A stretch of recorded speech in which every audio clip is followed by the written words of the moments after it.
KW Continente presenta los análisis y comentarios del ingeniero José Isabel Blandón y Fernando Correa. Muy buenos días, Panamá. Hoy es jueves 28 de octubre. Bueno, día de San Judas Tadeo, día del santo de las causas perdidas. Así que hoy, pues, ahí está el Barça, ¿eh? Bueno, el Barça, Ronald Koeman, yo creo que no solamente es una causa perdida, ya lo votaron. Ya lo votaron. Así que Barça hoy anuncia nuevo entrenador, puede ser Xavi Hernández. Vamos a ver cómo siguen las cosas por allá, por la ciudad condal. En un día en el que, bueno, amanecemos después del caos de ayer. ¿Cuáles han sido las soluciones? A las enfermeras se les va a hacer una mesa de diálogo para, pues, esas cuentas pendientes del 20 y el 21. Sobre los productores llegaron a un acuerdo. ¿Qué acordaron? Vamos a tener también al ministro de Desarrollo Agropecuario, pues, explicándonos qué se acordó con estos productores y con los transportistas. ¿Cuál es la solución en un mercado petrolero en alza? Bueno, ¿cómo van a ser las fiestas patrias? Atención, los desfiles van a ser en diferentes estadios del país. De abanderados, el 3 de noviembre van a ser actores de la guerra frontal que le hemos llevado al virus, y el 4 de noviembre va a ser, bueno, el amigo don Eric Espino, el abanderado oficial. Sobre los sorteos de lotería, atención, porque hay una modificación, sobre todo que el miércoles 3 y el miércoles 10, y que va a ser de la siguiente forma. Atención, porque los sorteos de lotería van a tener las siguientes modificaciones. El sorteo dominical del 31 de este domingo se efectuará el lunes 1 de noviembre, pues el sorteo del 3 de noviembre se va a realizar el jueves 4. El sorteo dominical del 7 de noviembre se mantiene en esa fecha. El del 10 de noviembre, el miércoles 10 de noviembre, va a ser el jueves 11. Y el sorteo dominical del 28 de noviembre, por motivo del bicentenario, pues va a mantenerse en esa fecha. Así que así va a ser los calendarios del sorteo de lotería. Hoy se reanuda la audiencia al expresidente Martinelli a las 10:30 de la mañana. Atención, porque puede ser estos los dos últimos días de esa audiencia. Y pues ayer circuló una grabación. Decía que trataba de piscuir al expresidente Martinelli en las protestas, sobre todo las de Colón. Él las negó. Digo, él no tiene nada que ver con eso. Él está enfocado en su audiencia. Un día, pues, que en el mundo, dice el presidente argentino, que no se arrodillará ante el Fondo Monetario Internacional. Un juez da luz verde a un debate importante en Colombia, el debate de la eutanasia. Permite a esta joven, pues, prefiere terminar con su vida, que lo haga. Y, atención, porque se abre el debate del aborto que choca con la Iglesia Católica en Bolivia, ante una niña de 11 años. Don José. Buenos días, Fernando. Así anda el vecindario, hombre. En eso y más. En eso y más. Buenos días a usted que nos sigue en KW Continente Radio y en Canal 21 Next TV. Muchas cosas que informarle. Primero, quiero enviarle un saludo solidario, por hacerlo así, a los linieros, esos hombres, esos funcionarios que trabajan en las líneas de transmisión, en las líneas de baja tensión y de alta tensión, arriesgando su vida, porque algunas veces dan el mantenimiento en caliente. Hoy es 28 de octubre, cuando existía el Instituto de Recursos Hidráulicos y Electrificación. Esta era la fiesta, porque estos son los hombres, Fernando, que en su forma de trabajo, esos riesgos, son las cuadrillas que atienden las urgencias y los mantenimientos, exponiéndose. Y muchos de ellos, algunos de ellos quedaron, cuando se produce un accidente, caer sobre una línea de tensión en caliente es la mutilación o la muerte. Sí. Mi saludo a esos hombres, tanto en la dirección de TESA, la empresa, y en los que trabajan en las distribuidoras eléctricas, que arriesgan su vida todos los días. Ellos, llueva, trueno, relampaguee, tienen que ir. Y también a los que trabajan en los sectores privados. Hoy es el Día de los Linieros. Saludo y recuerdo a todos ellos y a los que están retirados. Y también mis felicitaciones a don Eric Espino. Sí. El gran Eric Espino, hoy no, él es el abanderado del 4 de noviembre. 4 de noviembre, una gran persona, un gran profesional y un gran amigo. Fernando, Yo quisiera, ayer tuve la oportunidad de de conversar con un grupo de jóvenes con respecto a la situación mundial y nacional. Ellos tienen muchas preocupaciones y me vino a la idea de que hoy debería conversar con ustedes sobre por qué está pasando esto en el mundo y qué instrumento debería tener usted para poner en su bandeja de análisis con un método la velocidad con lo que los acontecimientos se van moviendo, porque este es un juego en el que las cosas pasan y no terminó ustedes de ver lo que había ocurrido ahora mismo. Bueno, fíjense, el director de Barcelona lo votaron ayer. ¿Quién hubiera imaginado el desempeño tan malo? Desastroso. Que tiene un club Del primer nivel. del primer nivel como Barcelona. Y que Con tiene un técnico que fue un héroe en la No, plantilla del Barcelona. ¿qué está explicando Ronald Koeman, tantas pues, cosas? Mire, le voy a dar un resumen y le voy a dar algunas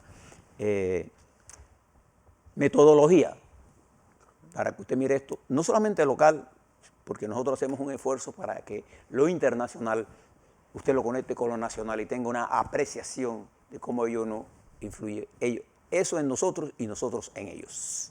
Fíjese las cosas que le voy a contar. En Haití, el jefe de las pandillas, un tal Jimmy Barbacoa Cherizón, ese es el jefe, G9, de esa pandilla de matones, que controla los accesos a donde están los tanques de depósitos de combustible. Y dice él que si en 24 horas renuncia el primer ministro Ariel Henry, si él renuncia a las 8, a las 8:05 se abren las carreteras para que salga el gas. Ese es Haití.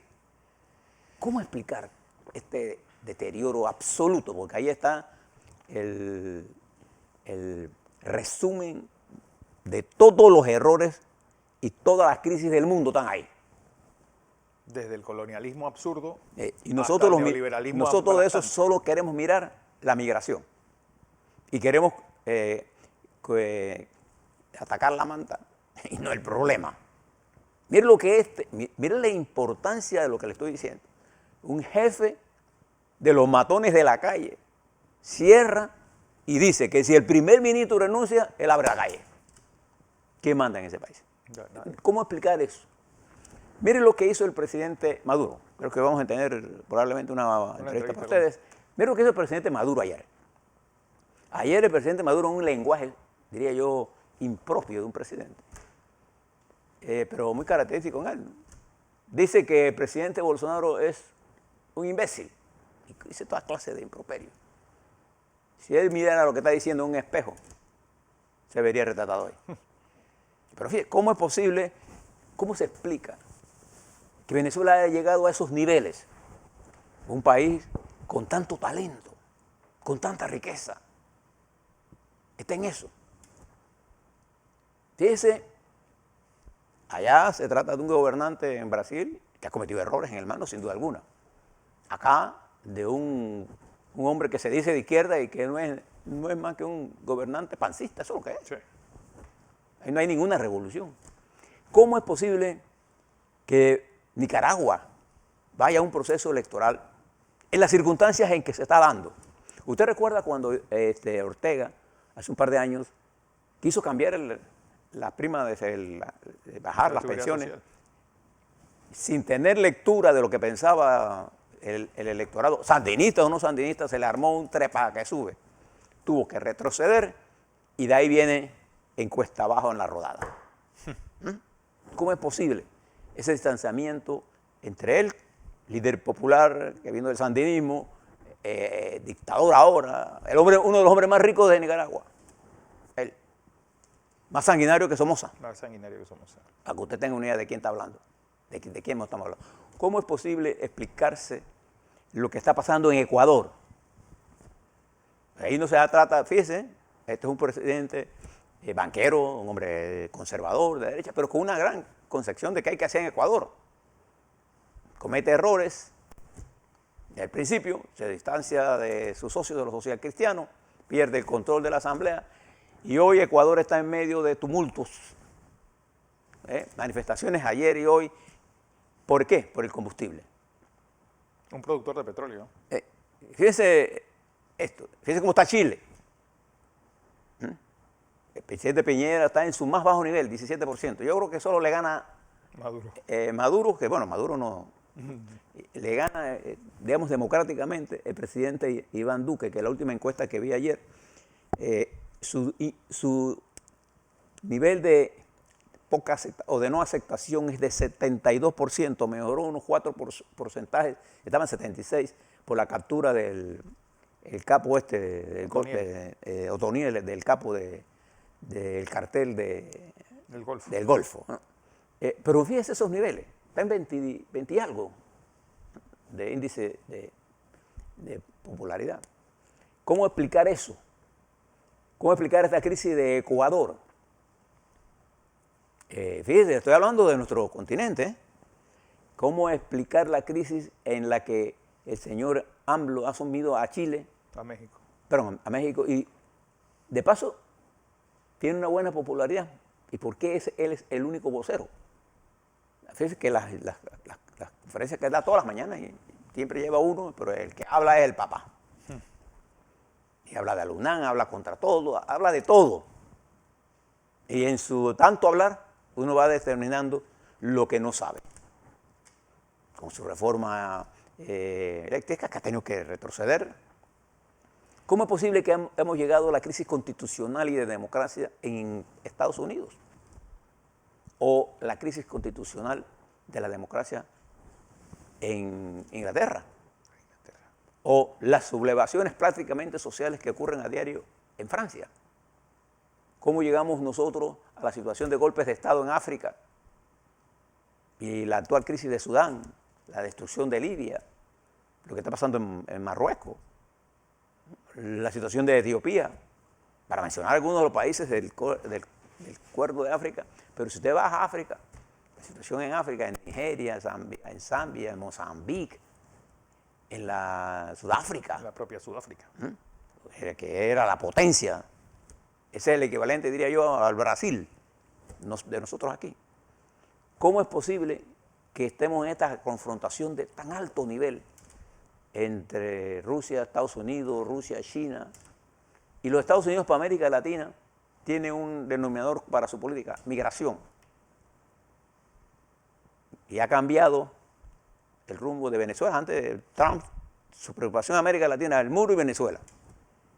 El del presidente actual es migración y todo lo relacionado con ello. No hay una política coherente. ¿Y por qué estas sublevaciones de nuestros pueblos? Entonces quisiera darle, Fernando, si me lo permites, algunas cosas que usted debe tener siempre presente. Cuando usted estudie los acontecimientos nacionales y globales, la primera cosa es que usted debe tener una concepción de lo global, de lo general a lo particular y de lo particular a lo general. Debe entender mucho más los datos que las opiniones, pesar más el argumento que la opinión. El argumento vale independientemente de que sea su amigo, su enemigo, que se lo dé. La opinión depende de quién se la dé. Le voy a dar un par de ejemplos de lo que quiero decirle. Utilizando un ejemplo panameño. Se informó por parte de la Contraloría General de la República que el nivel de desempleo estaba en 18, terminó el año 20 en 18,5%, bajó a 14,5%. El periódico La Prensa dice un leve descenso, cae de 18 a 14,5. Eso es un leve descenso. Haga la división. Coja el hecho. Quítele el perjuicio el leve descenso es el prejuicio. ¿Qué porcentaje es 4% de 18% y cuántos trabajadores volvieron al empleo? Sí. Usted se dará cuenta que esto es cerca del 20%. Entonces, es una caída sustancialmente importante. Lo que no es que es la situación ideal, porque nosotros antes de esto estábamos mucho más abajo, estábamos 4, 5, 6, 7. Pero decir que es ligero la caída, ahí usted se da cuenta, pero quítele el prejuicio y usted utilice el dato. Preste la atención, sí, al alto desempleo juvenil. 29,5%, es un alto desempleo juvenil. Ese es el problema. Pero que la economía, ahora otro grupo dice, no, lo que pasa es que la medición no estamos seguros si eso está bien hecho. Bueno, hemos hecho todas las mediciones y todos los conteos El así. mismo parámetro. Y hoy el Instituto de Estadísticas y Censos es una de las instituciones donde hay mayor nivel de desarrollo profesional para las estadísticas de este país y del continente. Nadie pone en duda eso de afuera. Nadie. Entonces, no es un argumento esto de desmeritar. Y cuando usted ve la caída en el mundo, claro que ha habido caídas de diferentes niveles. Entonces usted mire el mundo y póngalo en contexto. Y fíjese lo siguiente, cada vez que usted quiere entender un acontecimiento, trate de entender la dinámica del acontecimiento. Le doy un ejemplo.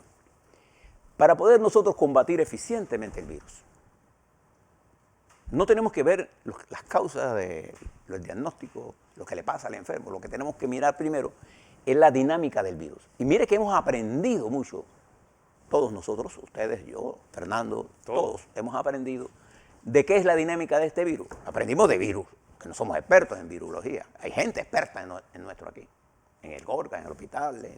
Tenemos excelentes profesionales de la genética molecular, de la genética en general, virólogos, epidemiólogos. Y fíjese usted este virus, ¿qué aprendimos de él? Aprendimos primero cómo actúa el virus. Primero a entender una crisis en vivo, porque la seguimos en vivo. En tiempo real. 2, a cómo la ciencia luchó contra la anticiencia para producir una vacuna.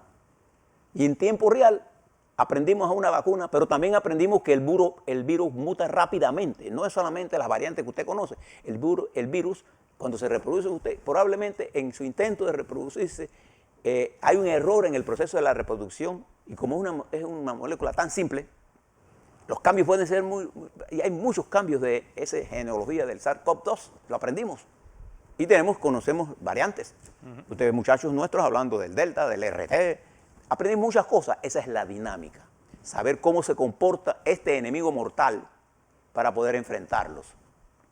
Lo que sabemos hoy del virus es infinitamente mayor que lo que sabíamos al principio. Esa es la dinámica del virus. Pero ese virus vino a acelerar una dinámica, la dinámica política. Y es la que queremos nosotros que todos tengamos instrumentos para pensar mejor, independientemente que pensemos diferente. Claro. Porque eso no es, la idea no es en un mundo caracterizado por el cambio, ¿no? Pensar igual daría hasta pereza. Pero no pensar es pereza intelectual. Fíjense la dinámica política actual, global. ¿Qué hizo el virus en estos casi 2 años? Desnudó las grandes deficiencias del neoliberalismo como teoría, que ya venía cambiando desde hacía varias décadas. Entonces aceleró la dinámica política. ¿Por qué? Porque puso sobre la mesa las grandes fallas en la distribución de la riqueza global.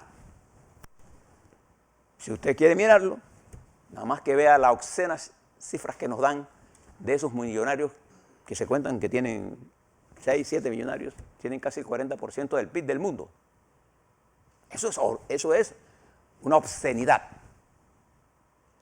Y eso lo puso al descubierto cuando en los Estados Unidos, un país poderoso, el sistema de salud pública, que no existe, colapsó totalmente. Y usted vio a países como Francia, Italia, Inglaterra, colapsar sus sistemas de sanidad. Y vio la pobreza recorrer el mundo a una velocidad que nunca la había visto.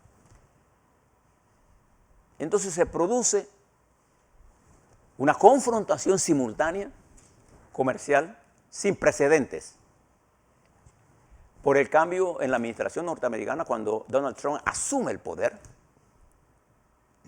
casi en forma dictatorial, gobernó prácticamente por decreto, sacó a los Estados Unidos del cambio climático, de los acuerdos del Pacífico, aisló a los Estados Unidos bajo el eslogan de América primero. Make America great again. Y America First. Ahí comenzó y después America Again, Gamma, en fin. Y el presidente Biden ha seguido porque esa dinámica que generó Trump generó una inercia. Esa fuerza que hace que un cuerpo que se detiene bruscamente siga en movimiento. Y entonces Trump en algunas casas ha producido un cambio, en otras no. Entonces la confrontación con China, con Rusia, sigue a niveles nunca antes vistos.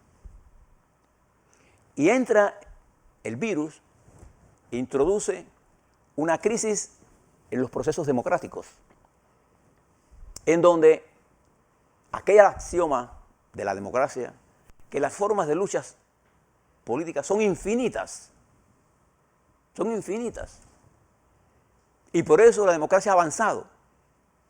Pero hoy las formas de lucha política se reducen al cierre, no solamente en Panamá, de calles, a la violencia en las calles.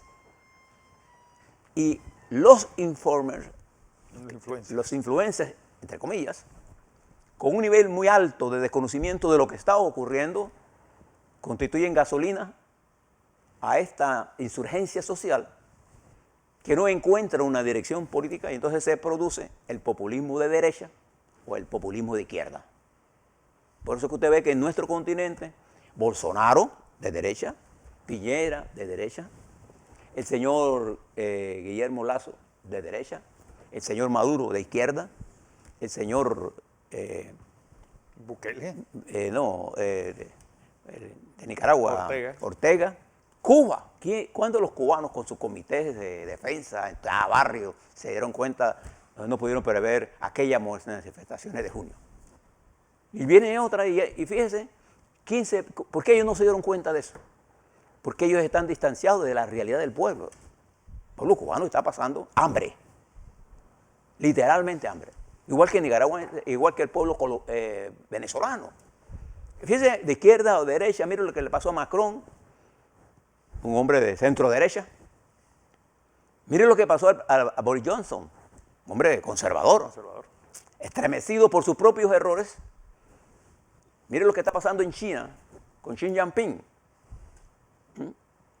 que ha quedado, China ha tenido un tremendo crecimiento, sí, pero con un nivel de endeudamiento terrible.